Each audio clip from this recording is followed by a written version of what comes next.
were talking a lot with Alize on the rookie process, and I know that was probably a lot to come at any rookie, and now you're ready here for season number 2. Let's start with the off season. Where do you feel like you've changed the most? In a lot of areas, man. I mean, I've gotten a lot stronger. I've gotten a lot more comfortable. I think that might be the biggest thing for me is I'm so much more comfortable off the court, on the court with my teammates, with the coaches. So I mean, that just makes it so I can kind of play without thinking. Have you been relatively pleased or satisfied, understanding that you might want more, but have you been relatively satisfied with the way your first couple of years have gone? Yeah, I mean, my first year, it was just a big learning process. I was learning so many things from, how to carry yourself off the court, what to do off the court, to, actually playing the game. So, I mean, I've learned so much, and I'm just looking forward to, this next year now. When you hear people talk about your game, I think offensively ready right now is often said, and on the defensive side, there's room for improvement. Mm-hmm. How do you improve that side of the game? I think a lot of it is, strength.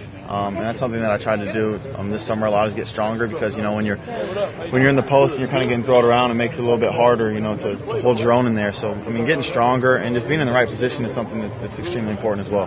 And how much of it is just simply understanding, because the pro game, especially on the defensive end, is much more complicated than the college game. Yeah, I mean, that's a big thing. I mean, understanding the calls for pick and roll, understanding where to be, weak side and things like that, the defensive seconds and the three, and the key.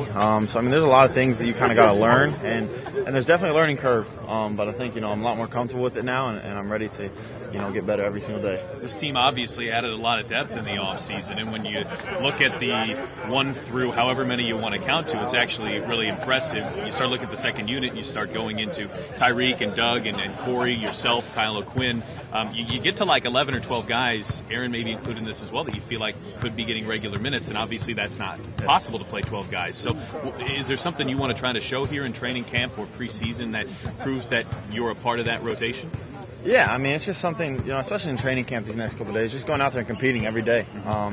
Offensively, defensively, making some shots, but just competing, going at whoever's on the other side of the ball, and, just being comfortable with your teammates and just looking to win, man. That's the most important thing for us. All of us just want to win, and I think that's going to make us for a scary team.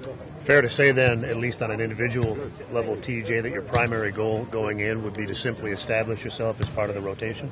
Yeah, I would definitely think so. Yeah, I mean, it's something that I think I can do. I think I can do well. I think I could be a guy that can come in, help that second unit, put up some points and get some energy going. Let's close talking about Aaron, who was brought in as a first-round draft pick, back-to-back first-round picks for the Pacers out of UCLA. And you go back and you look at that 2016-2017 UCLA Bruins team photo you guys took. There's now 3 Pacers on that roster. What's it been like to watch the Pacers accumulate guys after you that you played with, that you're familiar with, and what can it do for Aaron?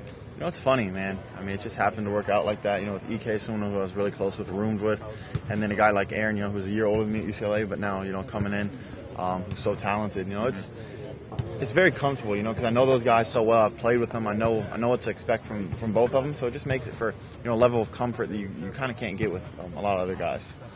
All right, looking to take a step forward here in year number 2. It's TJ Leaf. TJ, appreciate the time. Thank you, guys.